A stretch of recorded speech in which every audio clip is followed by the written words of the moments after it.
Students, the purpose of this short video is just to make sure that you have confidence as you review the results section of a paper using the Marie process or using any process, and just a short introduction to the interpretation section, just a couple of items from that, which is the focus of this week's information. So the quiz is going to be a review from the results. It's also going to include some information from that interpretation section. So really quickly, let me do a couple of things here. Could you interpret this information? And they report an odds ratio. So at this point, this was something that was published, I think, this week, and it dealt with electronic healthcare records, electronic healthcare record. And it looked at people's perception. These were practitioners in the VA system, and it looked at their perception of whether an electronic health record was a good thing or a bad thing, and whether they thought that that lowered the risk of results getting missed or led to patient safety issues, or if having an electronic record enhanced those things. So let's kind of, I don't have to understand what the whole study is about.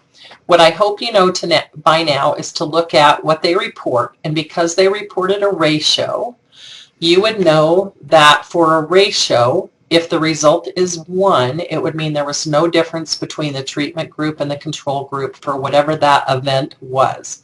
So in this case, the event was potentially missed test results, and the odds ratio that they calculated was 0.52. Odds ratios are typically reported for either case control studies or cohort studies. And that's probably important to remember, not for the quiz this week, but just in general. Odds ratios of less than 1, and in fact, hazard ratios, risk ratios, any of those that are less than 1 favor the first group. If you take your calculator and you divide 0.5 by 0.7 and you come up with a value less than 1, that favors the group that's first, and usually that's the treatment group, and then the second group would be the control group. That's not always the case. So the safest thing to say is when the odds ratio is less than 1, it favors the first group, and then I would look at their data to determine what the first group was. I'll give you some more examples of this really quick, but let me just finish with this piece. I hope by now you know not to just stop at the odds ratio, hazard ratio, relative ratio, but risk ratio. You know to look at the confidence interval. And you should understand by now why most researchers pick a 95% confidence interval and why that's the most common one reported. But let's look here. The confidence interval does not include the value of 1. It doesn't cross the point of no effect. So in this case, if perceived ease of the electronic health record in reducing missed test results and delayed patient care, if that was reported first, we know that the electronic health record was favored because the values were all less than 1. Let's go to another example of this. And let me skip around, and who knows what I have open. We'll come back to that one in a minute. Let's go to, we'll get to that in a minute. And we'll get to that one in a minute. I thought I had these organized a little better on my desktop. Here is a study that was done on oral contraceptives and a person's risk, a woman's risk of having a myocardial infarction. Did their risk increase? And let's see, they report odds ratios. You see down here, they report odds ratios in the results. So I'm going to expect that this is either a case control or a cohort study. And sure enough, here they tell me in the methods, and that makes sense, that it's a case control study. Let's see what they found. So they're reporting the odds ratios for myocardial infarction among women who used contraceptives. There's our first group, compared with our second group, which is non-users, and they found a value of 2. So an odds ratio greater than 2, you know with odds ratios, even though other people do it, you should not say their risk was 2 times higher. That's not correct with odds ratio. It will work if we're doing risk, relative risk, I could say that. But with odds ratios, I would interpret this as There is a greater risk of having a myocardial infarction if you're taking oral contraceptives. Is it statistically significant?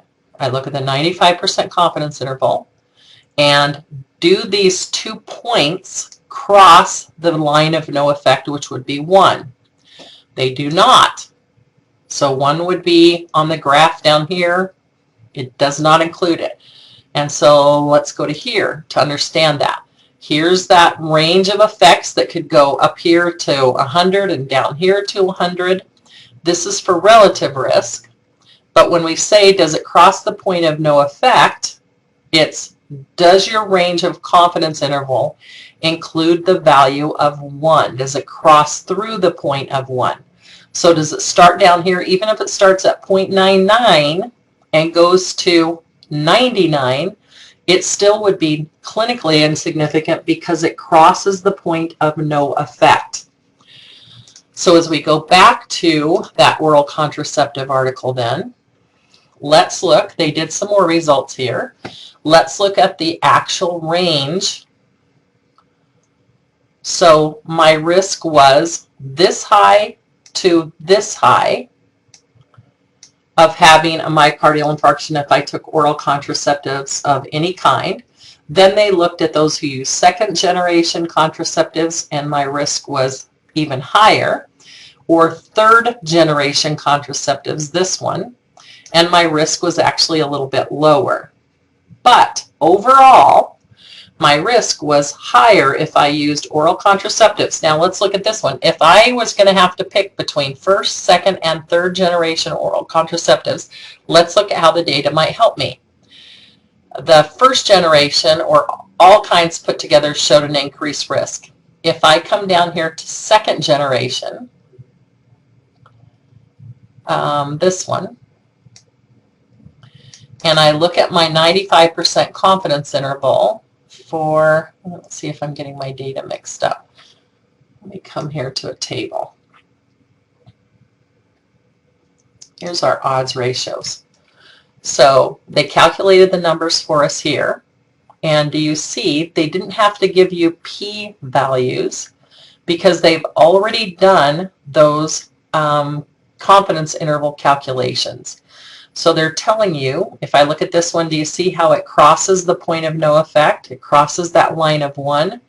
So my risk was not higher if I took a third generation oral contraceptive for having a myocardial infarction. I think that they do an adjusted versus an unadjusted. If I look at this one up here, odds ratios were adjusted for age, area of residence, calendar year, smoking status, so things they knew would increase your risk of having a myocardial infarction. They then adjusted for those, and we'll talk about adjustments when we talk, I think, next week for the Marie process. For right now, let's just focus on these odds ratios then. I'm going to focus on this piece. This one showed that there was not a statistically significant difference.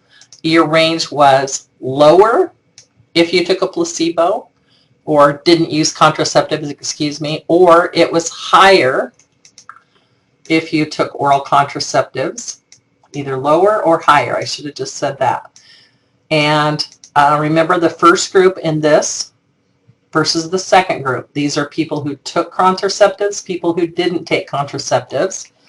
And because the value is greater than 1, I know that it favors, or the thing that happened occurred more frequently in the first group. So more myocardial infarction in the first group. More myocardial infarction in the first group. However, because the confidence crosses the value of 1, it is not statistically significant. So if I was going to take oral contraceptives, I'd prefer the third generation one. As far as clinical significance, do you see that this is very close to 1? So I would probably say it's best, if I could avoid it, to avoid taking oral contraceptives if I don't want to increase my risk of myocardial infarction. Okay, the next thing I wanted to show you, let's go to relative risk. When we interpret relative risk as with odds ratios, as with hazard ratios, when the values are greater than 1, Mathematically, it would mean that the first group, whatever we're looking at, had higher rates than the second group, and that could be a good thing or a bad thing. If the value is less than 1, it could mean that there is a lower rate in the second group compared to the first group. And that could be a bad thing or a good thing. It depends on what our outcome is that we're looking at. So here's just an example on the internet, and it says, what if you were told, somewhere it says, if you have a value of 1, it means you're average, right? That the risk is the same. When we're looking at relative risk, my risk of whatever is the same if the value is 1, because mathematically 1 divided by 1 or 10 divided by 10 or 100 divided by 100 is always going to be 1, and that means there's no effect between the two groups. So when we're dealing with any kind of ratio, if the value is 1 or if the confidence interval includes the value, it crosses the point of no effect, which in the case of ratios would be 1. It means they're not clinically or statistically significant. What if I was told that I had a 10 times higher risk? What if I had a relative risk for multiple sclerosis of 10? So you come up here and you say, okay, 10 would be clear out here somewhere. And a relative risk of 10 means my risk is 10 times. In this case, we can say that. Odds ratio, we can't. So we just say, if it's odds ratio, we say there's an increased risk or a decreased risk. With relative risk, if it's 10, you say there's a 10 times higher risk of developing, or for me to have multiple sclerosis than an average person. So 10 times risk sounds very ominous, but is it? Well, if I know the baseline risk of multiple sclerosis is just 3 in 1,000 people, then my risk is actually 3%. And you guys remember this, we said it's much better to use absolute risk reduction than it is to use relative risk. Okay, relative risk interpretation then we're going to get into when we look at, I think, your Aspirin study. Let me look at it. No, it did hazard ratios. How about the high frequency study? They reported relative risks. So let's look at the interpretation of this and see if we can identify why they stopped the study early. What's my first group? The oscillatory ventilation group. What's my second group? The control group that got traditional ventilation. So typically your first group is your treatment group and your second group is your control group, but not always. And this becomes important because we said if we're doing relative risk or hazard ratios or odds ratios, if the value is greater than 1, whatever they're measuring occurred more frequently in group 1. So in this case, the risk of death was higher in group 1, and in this case I could actually give it a percentage. Now look at this and take your calculator and take 1 minus 0.33 or take 100 minus 33, and I get 67 or 0.67, and I can use that as a percentage.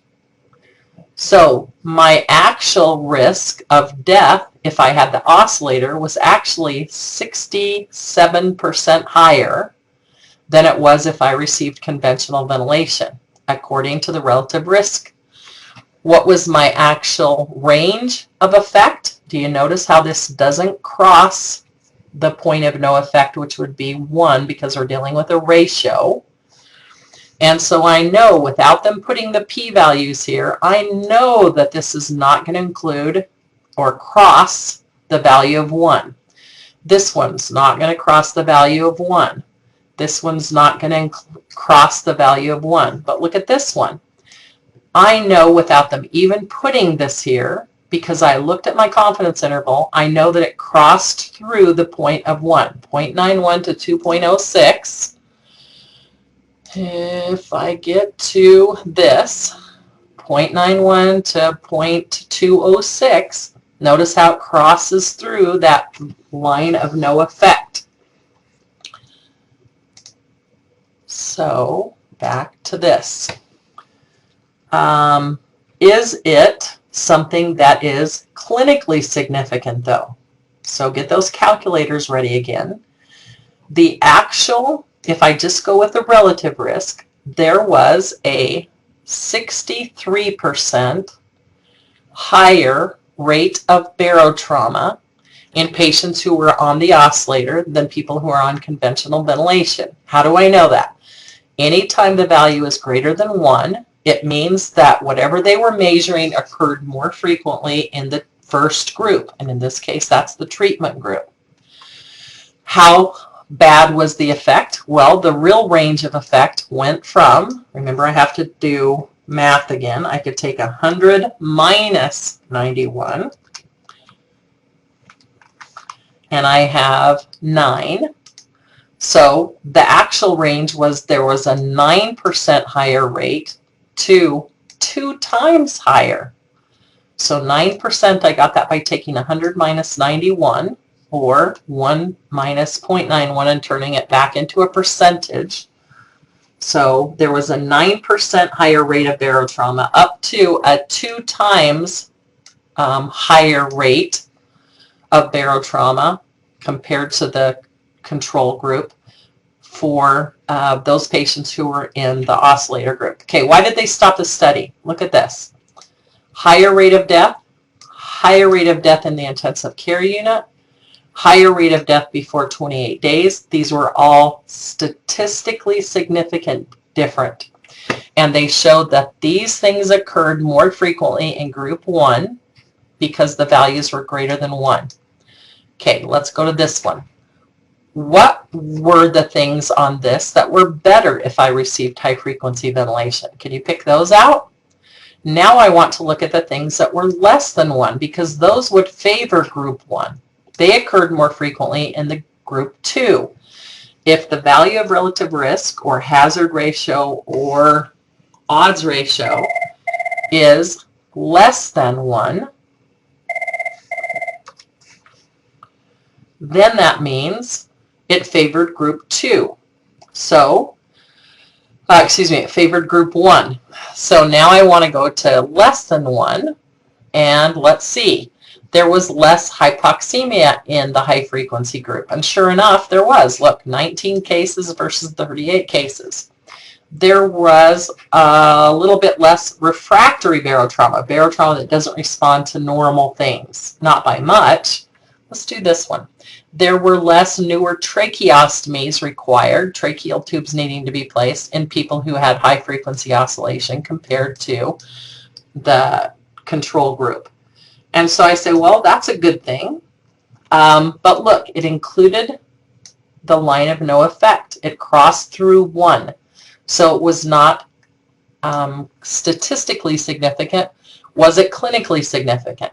If I could tell you your rate of having a tracheostomy tube, if I look just at this piece, take your calculator, 100 minus 87, so 23, your chances of having to have a tracheostomy tube were 23% lower if you were on the oscillator ventilation. But the real point of effect was you were, let's do 100 minus 19. Now we're going the other way. You were 81% higher if you were in the tracheostomy group, or to 36% lower, so if you were in the tracheostomy group. So there was a huge range of variables on whether I had to have a new tracheostomy tube. Okay, so in a nutshell, I should be able to look at the range of confidence intervals. If the point of no effect is crossed, which for odds ratio, hazard ratios,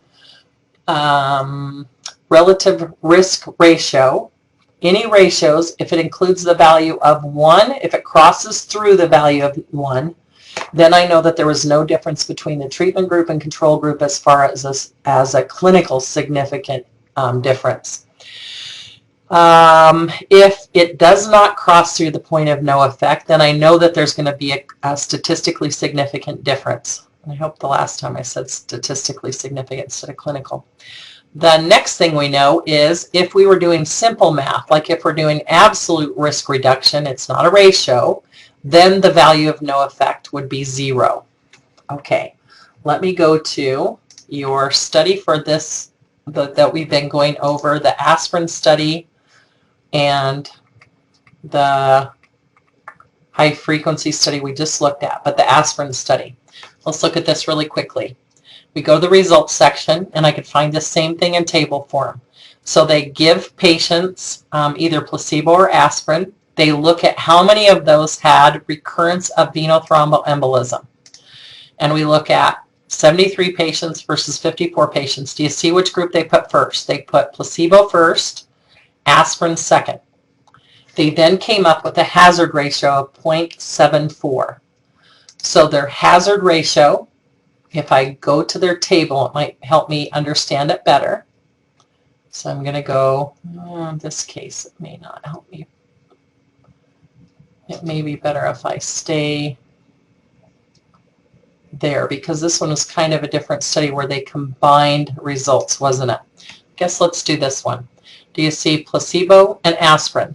So what does less than 1 tell you?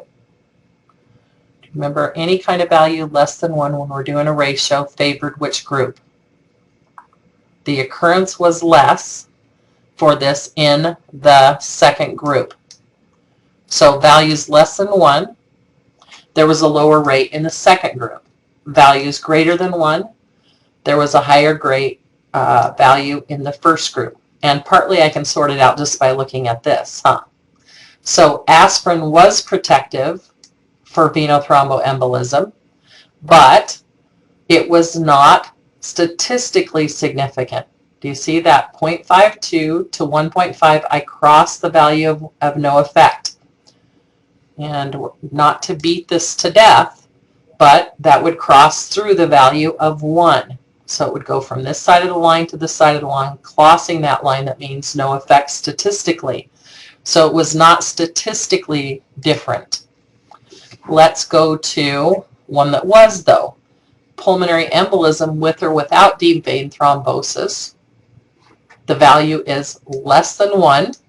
That means it favors the second group. So there was lower rates of death, pulmonary embolism, whatever the event or condition is, in the second group.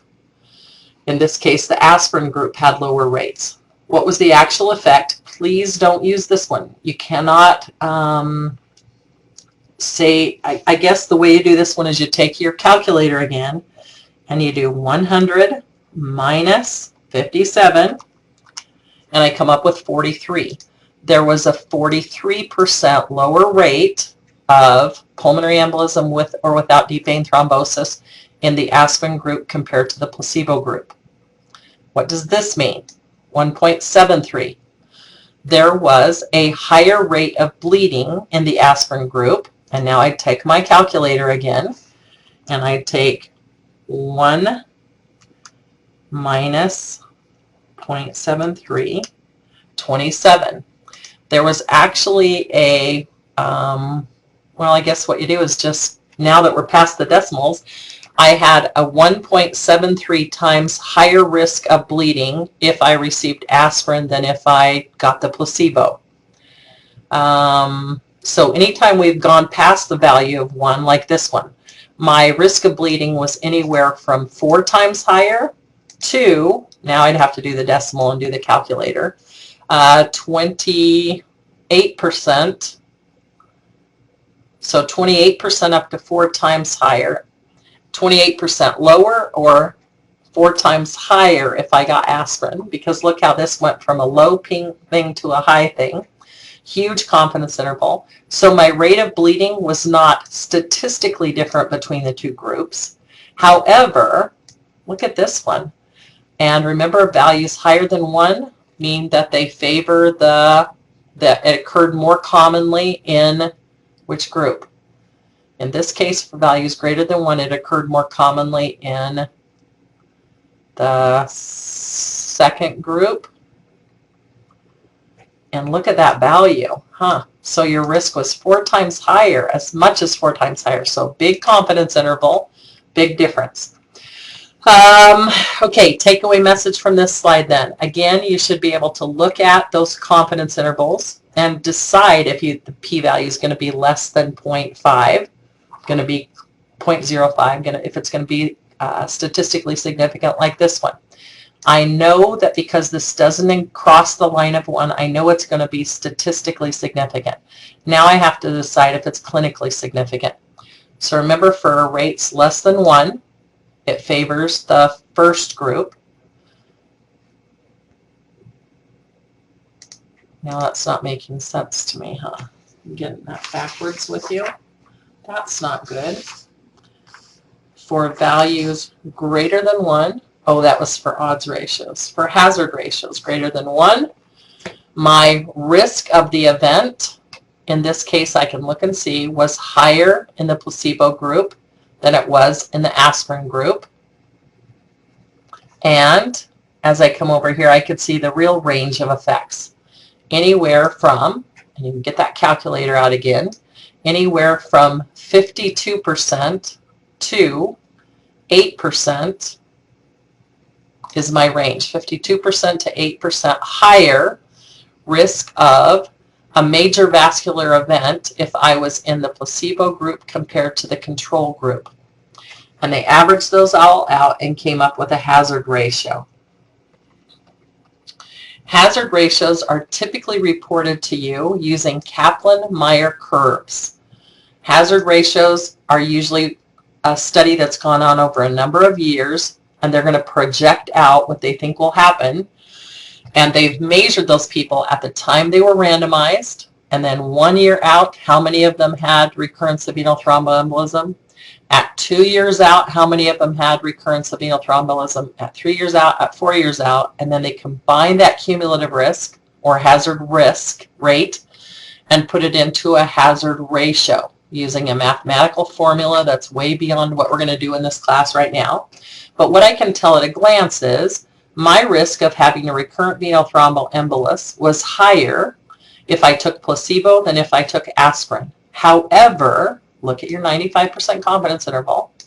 Because it crosses through the point of 1, no effect, there was not a clinically significant difference between patients who took aspirin and patients who took placebo for having a recurrence of venous thromboembolus. How about major vascular event, though? Looks like the graphs are farther apart this time. Is that true? Well, here we go with the 66% confidence interval. So we could do the math.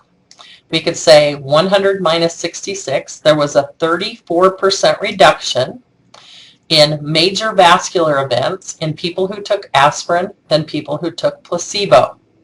So even if I didn't know which one does it favor, look at your graph. What is it telling you?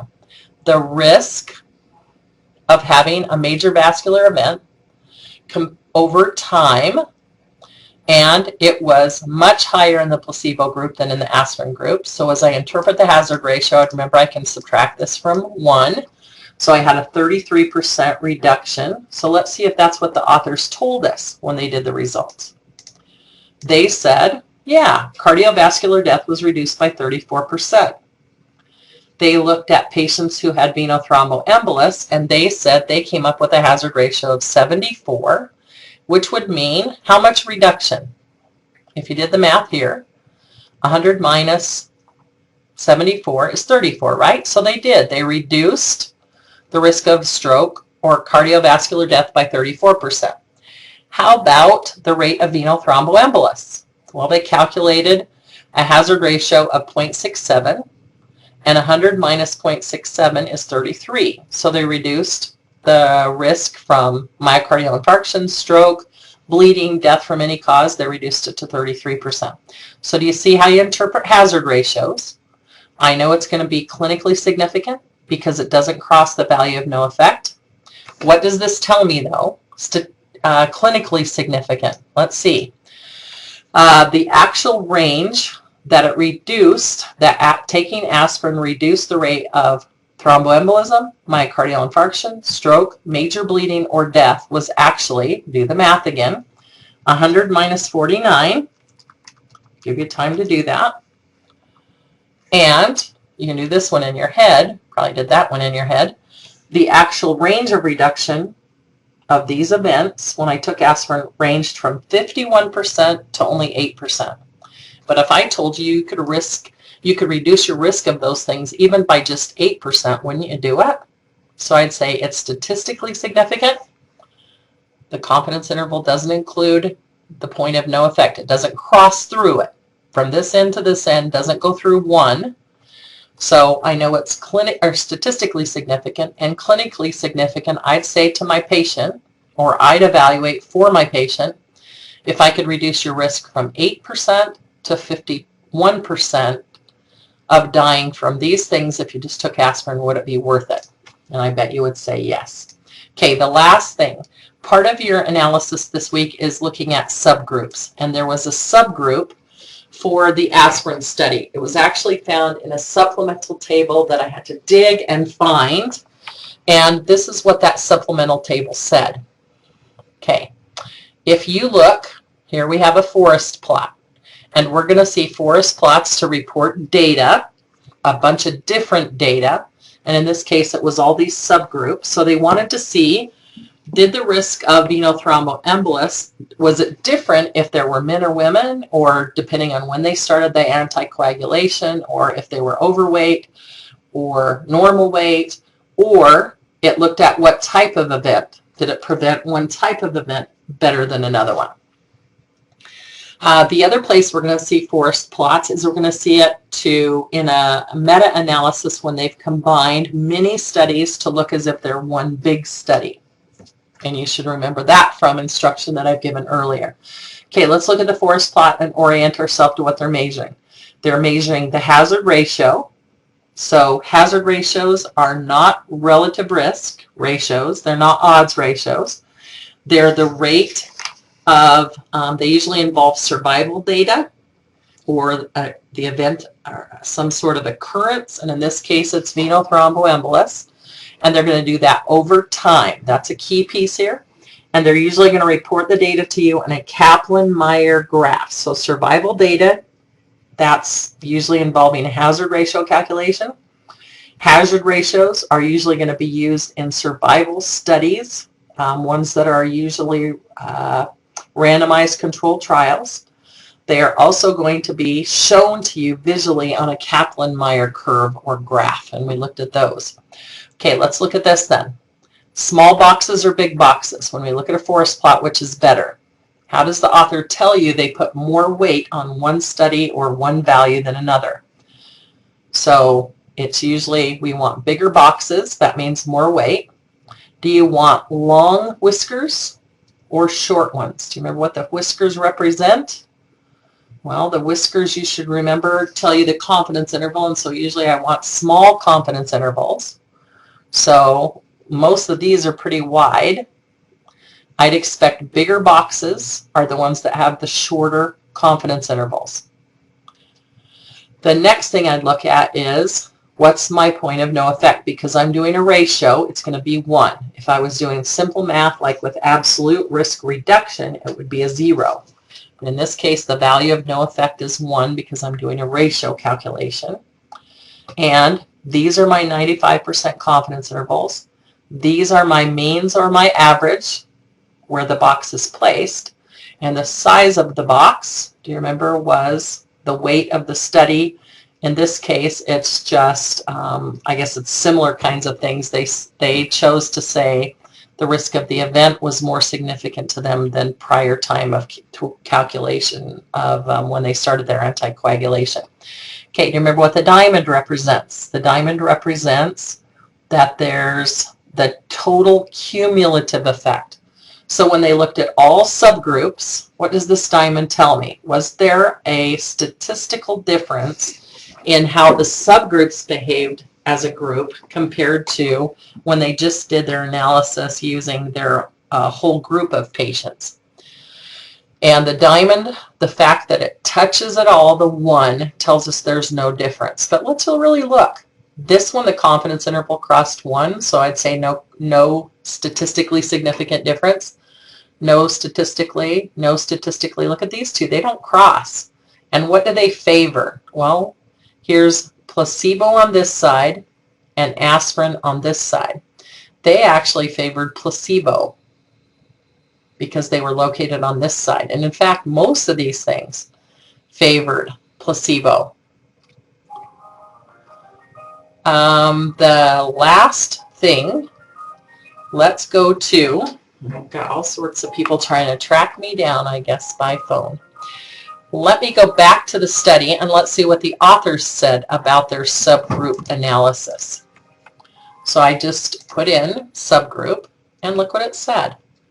They assessed differences in the effect of aspirin across pre-specified subgroups. We saw those. Male, female, we saw age differences, when they started their anticoagulation, what their BMI was, and when they had their first event. And they found